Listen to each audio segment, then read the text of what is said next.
Joining me is Sharron Davis, Executive Director of Contact Lubbock. Sharron, thank you for coming on the show. Thank you. Tell me a little bit how you got involved with Contact Lubbock. I actually started out as a volunteer in 1994. Wow. And from there, just ended up being on the board of directors. And then I guess in 2005, they asked me to be the executive director. Okay. And so that's been my title since 2005. And tell me a little about the organization. Well, we were established in 1971 as a suicide prevention crisis line.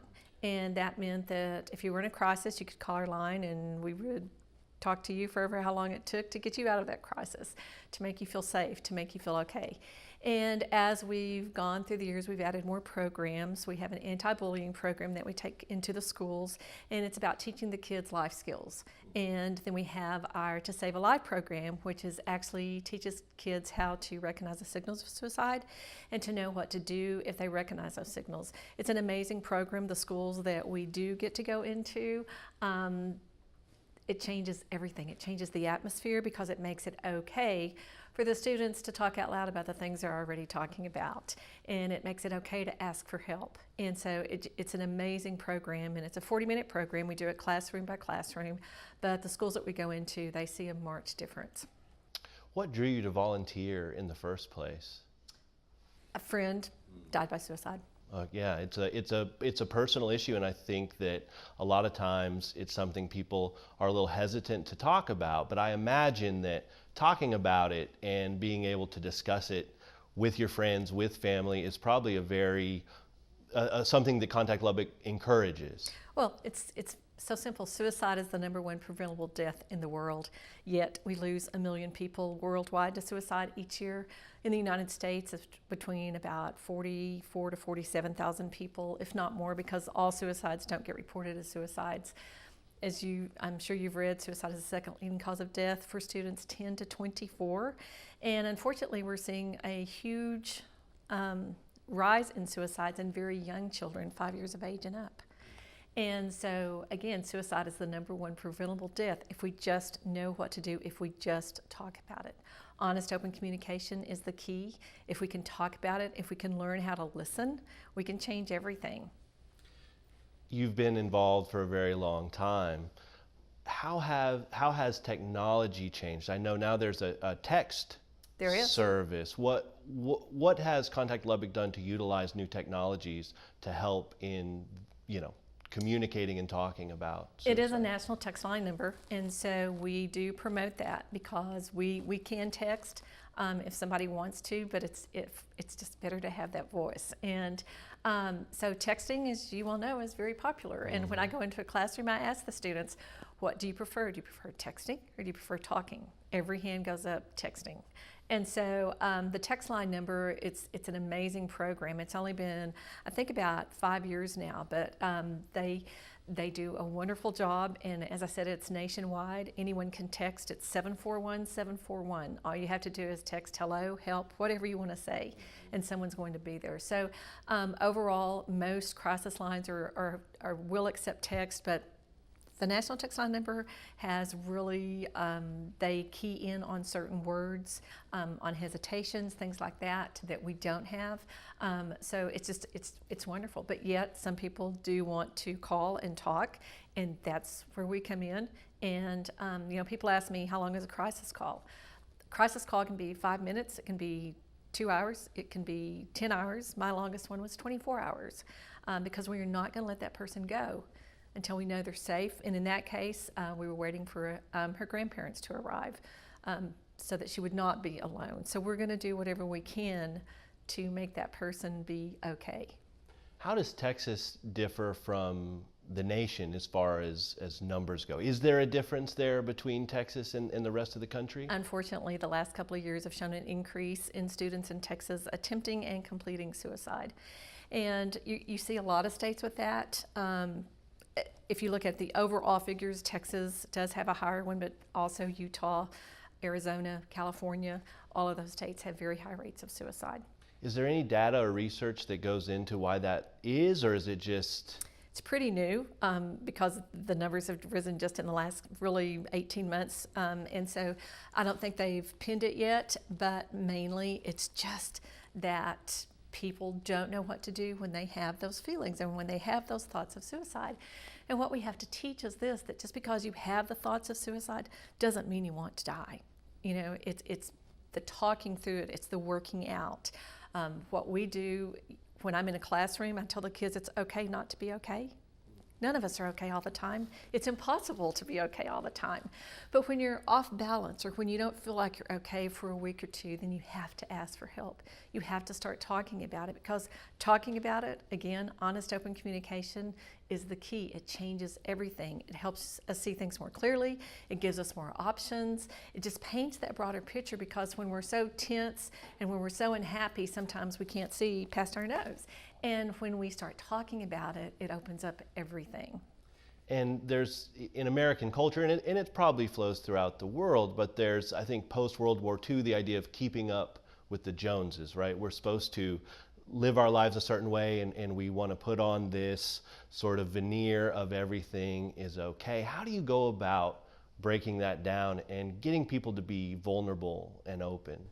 It's tough. It's very tough, because even as for parents, they don't want to think anything is wrong with their children. And so many times when a child may go to their parents and say, hey, you know, really worried about this, or I don't feel right about this, or whatever, it's standard to say, hey, it's no big deal, you're going to get over it, just buck up and move on, or whatever. Mm-hmm. We have to start listening better. We have to make sure that we listen and that we find the answers together instead of putting it off on that child to find the answers. I read an article recently and I thought it described it so great. It said something like, when a parent tells a kid basically to, you know, stop feeling that way, or you know you don't feel that way, or buck up, or whatever, that it's like for an adult, that if you started a new job today and they took you to your office and they said, okay, well, you have fun figuring all this out. Can you imagine the pressure, the anxiety? Yeah. That's what our kids are feeling, and we have to listen. We have to ask the questions. We don't ask enough questions. Depression for kids as well, I mean, starting out at 8 years of age, as well as young adults in college and on up, it's huge. It's a huge issue, and we have to talk about it. And I'm not sure nationally how long data has been collected on this, but are we at an all-time high of suicide in our country? Yes, we are. We are. It's interesting to me because I think of my upbringing, and my dad was, and no blame to him, my dad was a great father, still is, but a lot of like, you know, pull yourself up by your bootstraps, you're going to be okay. And I know his father was even more that way, that, you know, you don't cry in public or let your emotions be seen. And that seems like, based on kind of what we're talking about, would be a tougher time. But then we're seeing these suicide rates go up now. What is it that has, in your opinion, obviously there's probably not a lot of research and data done here, but why do you think that is, that now in a time whenever there is a little more openness about sharing our feelings, and those, you know, there's a lot more or less stigma about mental health and making sure that you're getting the things you need. Why would it be now that we're seeing that increase? A lot of people are doing studies, and it's pointing to social media many times. There's that isolation, you know. We think, oh, everybody's got a phone in their hand, they're connected, they're happy. That's what I was going to say. But yeah, we're connected though. We think, but are they really connected? Are they looking at other people and they're left out? You know, there's huge pressure on kids nowadays that you, on social media, you post, hey, we're at the Pizza Hut having pizza or whatever, and you're not there. And maybe and then on the opposite side of that, maybe you post something and you don't get as many likes as you thought you should have gotten, or you don't get the attention that you wanted to get from that post. And so it's very isolating.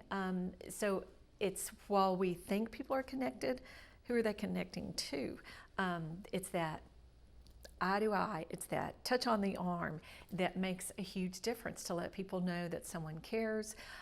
Because if you can't look someone in the eye, and if you don't know what's going on with that person, and if you're not asking questions, then we're going to miss so many of the signals. And the studies are pointing to social media as a huge factor in current suicides.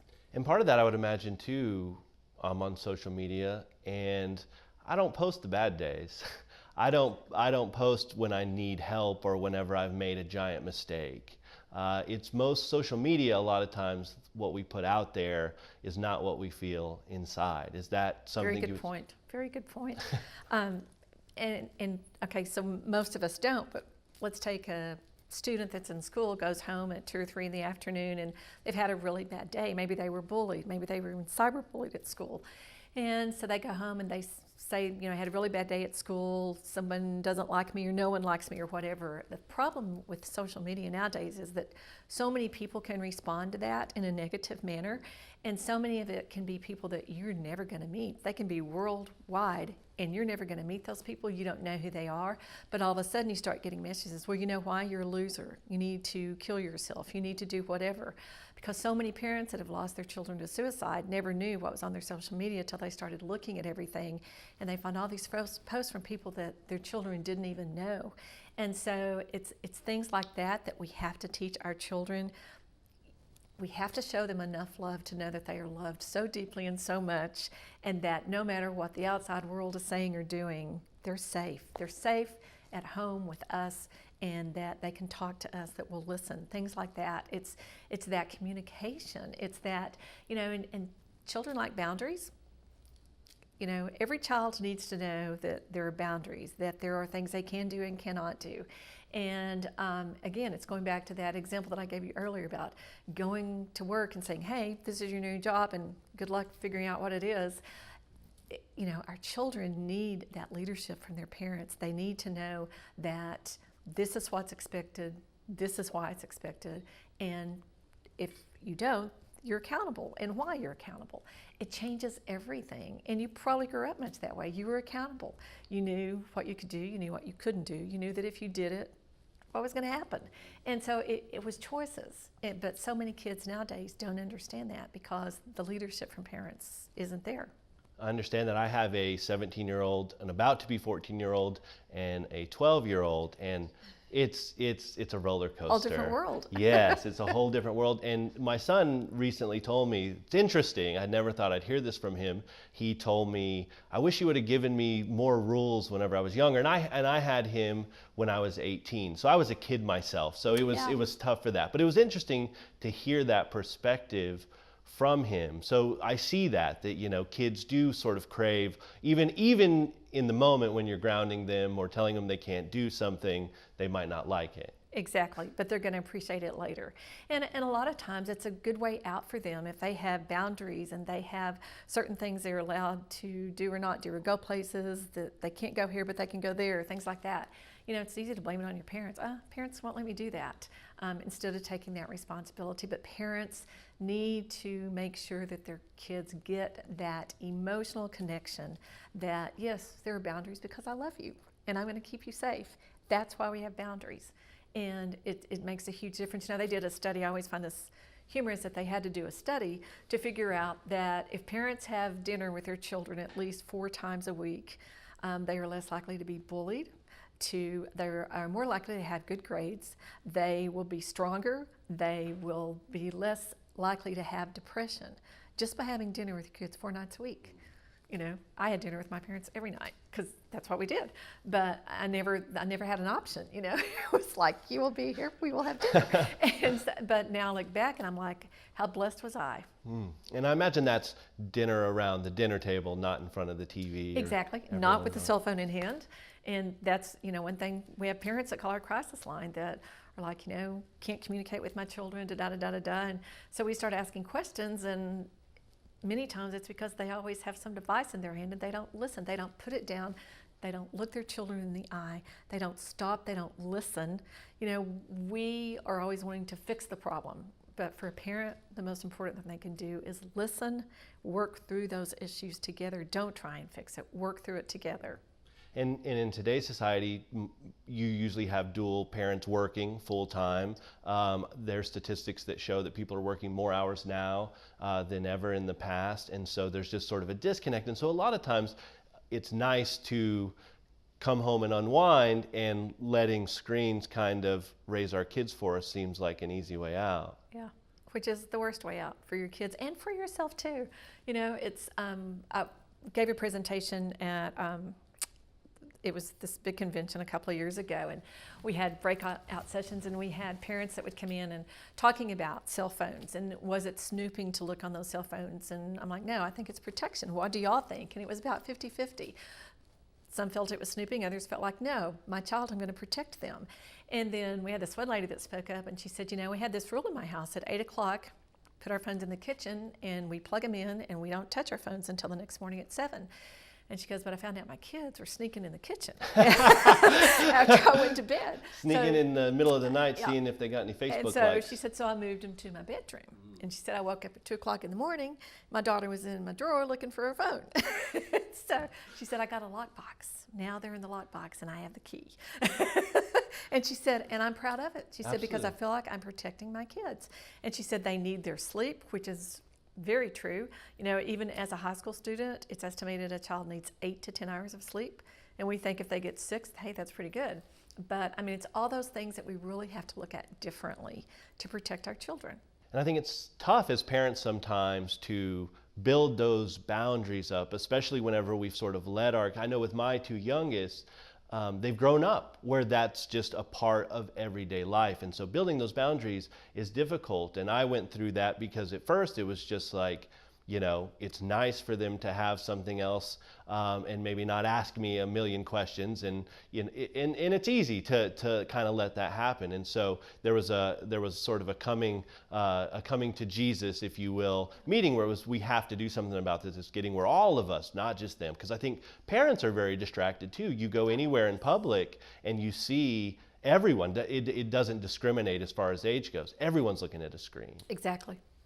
And it's something that it's choices. We have to make those choices. That are we a family that knows each other, that can depend on each other, that trust each other, or are we just kind of strangers passing through?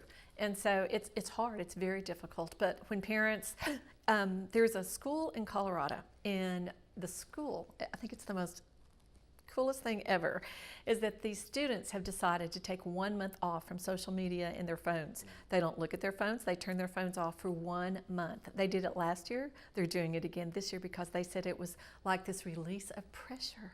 They said they felt happier. They talked more. They had more fun. They built better relationships. Now, if students can figure that out, why can't parents? We should be leading the way. Exactly. Yeah. Exactly. And I think it's phenomenal. I remember I read about it last year and I thought, God, that's so cool. And then just recently I read again that they were doing it this year for a longer amount of time. Yeah. So if the students want it, parents need to understand this is pick up good. on that. Yeah. Speaking of schools, how are schools equipped now? I know when I was going through school, I can't think of a single suicide. I'm sure there was, but I can't think of a single suicide prevention or help, or that being discussed as something we could get help for as kids. How are schools equipped to handle this? Well, some schools are, some schools aren't. There's great pressure on counselors. Counseling, even though they're counselors, is not their main job anymore, and that needs to change. And that's something that Governor Abbott, after the shooting in Santa Fe, he had all his meetings and stuff, and that was one thing that kept coming up. And in all my presentations last year, when I was talking to teachers and counselors, I was like, you have to stand up, you have to do something. You have to make it so you can counsel these kids, because the stories you hear are just heartbreaking. And so for the schools that want to do suicide prevention, our program is 40 minutes. It's one class period out of 12 years. But it teaches the students, again, how to recognize the signals. It teaches them that if they recognize those signals, it teaches them what to do, but it really keys in on you can never, ever keep it a secret. By keeping it a secret, we can lose a life. By telling someone, you can save a life. The kids get it. They're talking about suicide every day. They've done studies, and the search for suicide goes up from 2 p.m. to 2 a.m. by 300,000 every day, and that's worldwide. 300,000%? No, 300,000 searches. Every day, for those 12 hours, and that's worldwide, but that's still tremendous amount of searches. That's shocking. It is. And so think about it. Kids are getting home from school, different time frames and everything, and so they're depressed, they've got anxiety, whatever, and they start searching. And so if we can talk about it, if we can be the adults and say, you know what, we know you talk about it, let's talk about it. The schools that we go into, again, they've made it a part of their curriculum. And in the last 5 years that we've been doing this, they don't have suicides because the kids know to go and seek help. They know it's okay to do that. And it changes everything. Unfortunately, a lot of schools refuse to talk about suicide, even though there's a mandate in most states now that you have to have suicide prevention training for your teachers, administrators. There may be some, but again, they refuse. I mean, it's the students. That's whom we should be talking to as well. I mean, the teachers are on the front line. They need to know how to recognize the signals. They need to know what to do. But students can save so many lives. We have so many wonderful stories of how the students have saved each other's lives from this program. And it's 40 minutes out of 12 years. And it works. You're mentioning signals and signs. What are those? What are the signs that people can see? Some of the really obvious signals of suicide that can go along with depression too are going to be isolation for one. Maybe you had a friend that was always hanging out with you, or you were texting back and forth, and all of a sudden maybe they've shut down social media, maybe they don't talk to you anymore, they don't hang out with you after school. That could be a signal, not necessarily of suicide, but depression that can lead to suicide. Maybe they're talking about suicide. Maybe they're talking about going away with no clear plan of where. Maybe they're saying goodbye. Hey, you've really been a good friend. I just wanted to tell you thank you for everything that you've done, but I'm not going to be here anymore. It can be that for family, you would all be better off if I weren't here. Just some of those things are really key. For depression, it can be, again, maybe they had great pride in their appearance, and maybe they're showing up for school like they just rolled out of bed. Maybe their grades are really changing. Maybe they were making good grades, and all of a sudden they're flunking, and they don't seem to care. And maybe they've had a new interest in drugs and alcohol. Those things can be very key, and what I tell the kids is this. You know, are there any success stories of people that were using drugs and alcohol? Can you tell me one? And the kids will look around. I'm like, it's okay to tell someone that you're concerned about your friend that's maybe using drugs and alcohol. Never, ever keep that a secret either. But it's giving them permission to tell someone that helps a lot. And then, you know, in schools, we do need more mental health. Especially in rural counties, there's maybe one counselor to one school, and maybe she's working from kindergarten all the way through 12th grade. We have got to look at adding more counselors that can actually talk to these kids, help them save a life. I mean, it's everything. And then bullying and cyberbullying, I always tell them if you know someone that's being bullied or cyberbullied, they're at much greater risk. It's now estimated that 68 to 75% of people that die by suicide from 10 to 24 were either being bullied or cyberbullied or both. You'd mentioned seeing the signs. Sometimes I think people have friends, family in their lives, parents with kids that are showing these signs, and it's hard to figure out what to do next. How do you interject in someone's life on their behalf? Because the first sign you mentioned sort of feels like a wall. Leave me alone. I've retreated from social media. I'm not talking to you as much. And, you know, sometimes you might interpret that as someone wanting their space. When you know there's something more going on, what's that next step that you do in their life so that they do open up or start to open up? Easiest thing is just talking to them. Hey, I've noticed a change. You know, I'm really concerned. You've dropped out of social media. You're not seeing your friends, not really talking to anyone. Your grades are suffering here. Tell me what's going on. Let them tell you. But when you say that to them, you have to be prepared to wait for the answer. And that answer may not come in 5 seconds, it may not come in 5 minutes, it may not come in 15 minutes. You as a parent just need to let them know, you know what, I understand you're struggling with this, but I'm going to sit here beside you, not with a phone, not with an iPad or whatever. I'm going to sit here beside you until you're ready to talk to me. And it may not be for 2 hours, but they need to know they can trust you. Once they've told you what's going on, well, this is how I'm feeling. You can't judge. You cannot judge. No, that's not how you're feeling or whatever. Or no, this isn't it. Don't blow it off or brush it aside. Definitely not. You have to listen. You cannot judge. And then you have to work out a solution together. The more questions you ask, you know, in our crisis line, the first question that we ask is this: are you currently suicidal? Second question is, do you have a plan for suicide? Because many times the first answer is, no, I'm not suicidal. I just want to talk. well, do you have a plan for suicide? Yes, I do. Well, guess what? They're suicidal. And then we say, okay, so tell us what's going on. And then we listen. And sometimes it is 10 minutes before they say a word. And sometimes I'll go, wait a minute, are you still there? We're like, yeah, we're just waiting for you to answer our question. Tell me what's going on. And then they're like, oh. And some people even say, you're going to listen to me? They're like, oh my gosh. And then from there, you find out, well, tell me how you're feeling. Tell me what's led up to this. Many times they can't tell you. But the key is you keep asking questions, you keep listening, you never judge, you never tell them, okay, this is what you need to do. Because what happened is they've lost control. You need to help them find a way back to that control. And so that's mainly what we do on a crisis line, and that's what every parent should do. We are running short on time. A lot of valuable information. Where can people go to find some of this? I imagine the website. Contact Lubbock website. It's got a wealth of information, lots of different tabs. We've got the signals of suicide, the warning signs, what to do if you should recognize those signals. It's got parenting strategies, which are excellent. It just a wealth of information. And then, of course, 741-741 is the national text line number.